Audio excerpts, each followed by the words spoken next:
Oke, bagi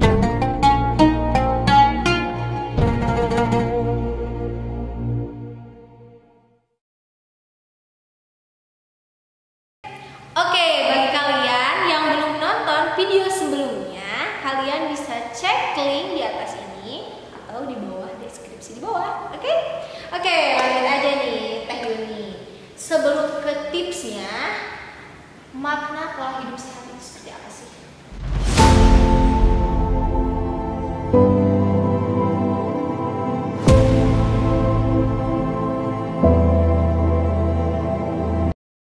Makna pola hidup sehat. Sebetulnya prinsip dasar dari pola hidup sehat itu kan ada kata sehat gitu. Iya. Kalau sehat itu kan diartikan mungkin secara sederhananya keadaan kondisi tubuh itu sempurna, kemudian bebas penyakit, itu baik itu fisik maupun mental, itu kan secara sederhananya gitu.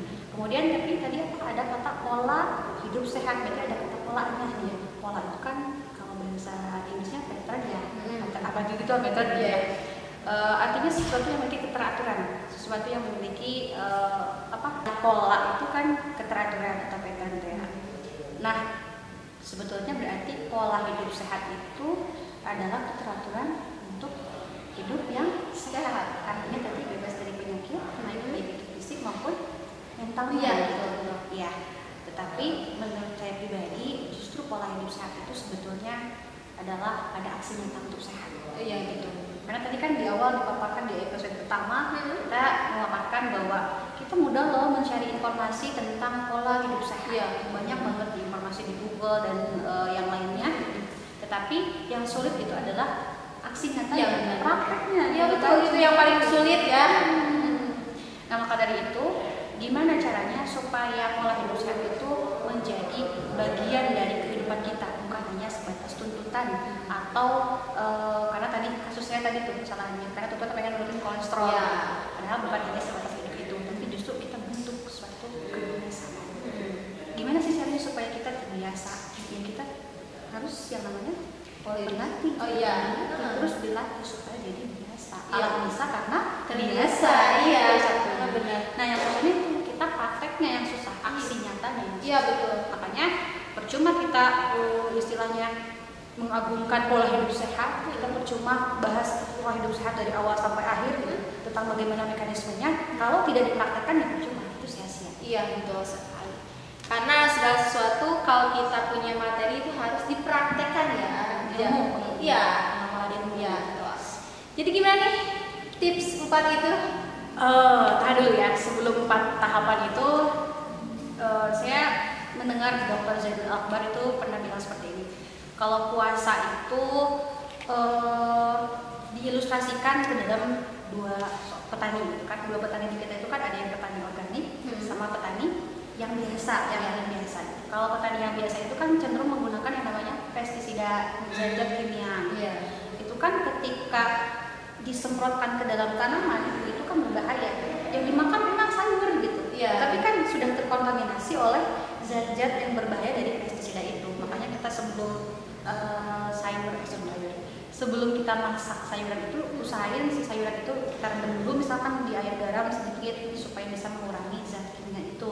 Atau mungkin dicuci berulang kali sampai bersih. Itu bisa seperti itu. Nah kembali ke petani tadi, jadi mengilustrasikan dua gitu ya. Mengilustrasikan dua petani, yang petani organik, yang petani kedua petani biasa.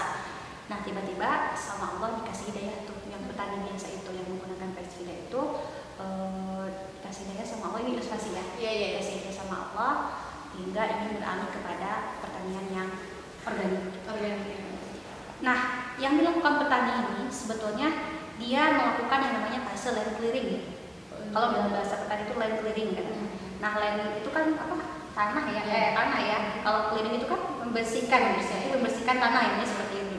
Nah pada fase land clearing ini petani itu membiarkan dulu lahannya tidak disemproti oleh pestisida, tidak ditanami dulu, dia dibiarkan dulu steril mungkinnya dibiarkan steril dulu supaya apa? Supaya zat pestisida yang ada di dalam tanahnya, unsur tanahnya itu hilang gitu ya. Nah, setelah di fase leveling itu, kalau nggak salah fasenya itu 6 sampai setahun gitu, tapi saya tidak tahu pastinya berapa lama gitu, tetapi memang ada fase tertentunya. Nah, setelah selesai fase leveling itu, barulah si petani ini menanami kembali, bercocok tanam kembali setelah disterilkan gitu. Nah, sebetulnya ini di episode pertama itu kan kemarin saya sempat menyinggung bahwa Ramadan ini justru sebagai solusi dari Allah buat kita. Nah, solusi untuk apa? Untuk fase clearing terhadap tubuh kita. Gitu. Kalau ditanam pertanian makan tanahnya, kalau di tubuh kita adalah tubuh kita yang di fase clearingkan, dibersihkan dulu di fase bulan Ramadan ini. Contoh gini Bella misalkan ditimbang tuh sebelum bulan Ramadan. Ditimbang misalkan berat badannya itu awalnya misalkan 50 gitu ya, misalkan 50. Tapi di akhir setelah Ramadan tiba-tiba membengkak jadi 60 misalkan, artinya naik 10 kilo gitu ya. Itu kan pertumbuhan yang sangat drastis. Nah, indikator salah satu pencapaian fisik yang sehat, fisik aja gitu ya, ketika sampai melambung tinggi seperti itu, berat badannya mungkin gitu ngapain aja selama Ramadan gitu. Berarti makannya begitu banyak kan melampiaskan gitu selama bulan Ramadan. Harusnya kan pas 1 bulan ini kita benar-benar sehat, disterilkan dulu, dulu gitu. Contoh lagi nih, karena kan kesehatan itu bukan hanya sekedar fisik, juga batin. Contoh, misalkan di awal Ramadan Bella itu tekanan darahnya normal gitu normal. Menjelang pertengahan atau menjelang akhir Ramadan tiba-tiba tensi darah naik gitu. Artinya stres dan sebagainya. Stres misalkan karena belum beli baju baru misalkan ya, atau belum beli sendal baru dan sebagainya, pengen sendal baru gitu. Padahal kan esensinya ketika Ramadan itu bukan harus serba baru juga, kita diutamakan menggunakan pakaian terbaik gitu nggak harus baru juga gitu, nggak usah maksain gitu kan.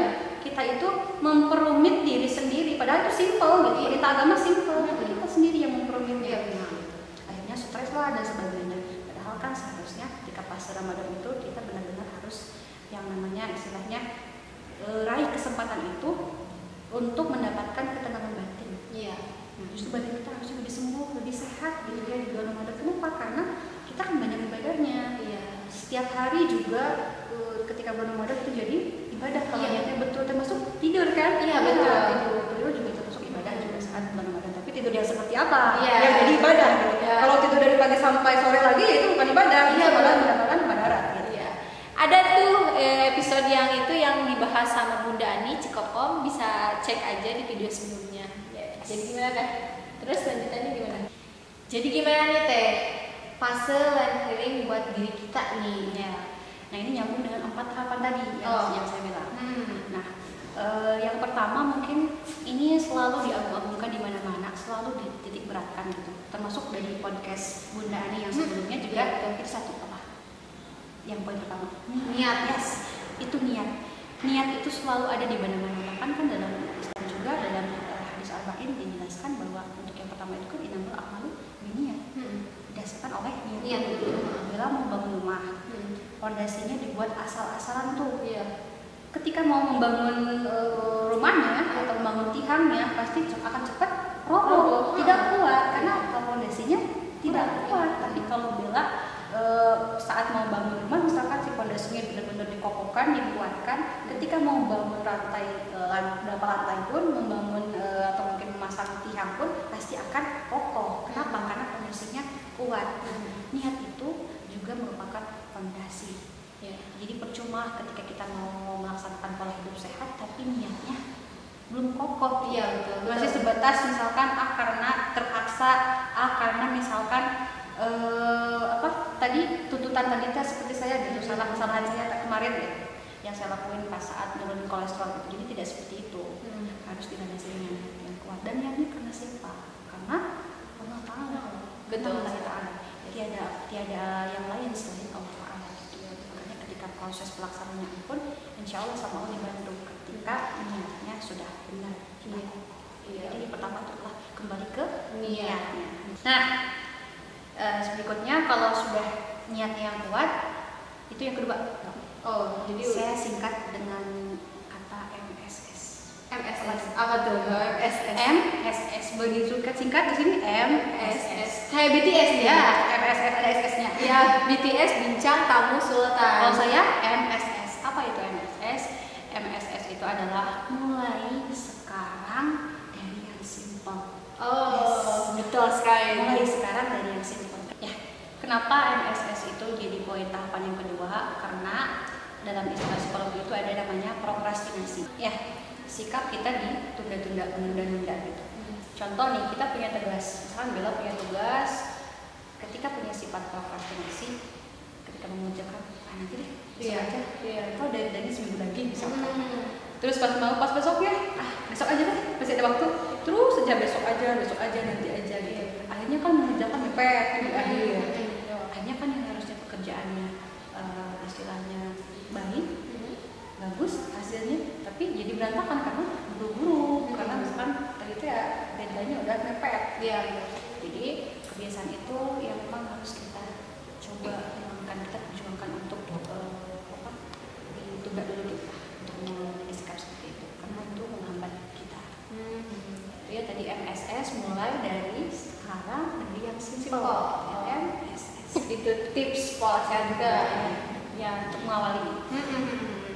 Jadi ada 4 poin yang Teteh sampaikan, tapi 2 dulu nih Teh. Aduh, karena kan kita ada episode lagi ya selanjutnya. Oke? Yes. Baik, jangan lupa tonton video sebelumnya. Oke.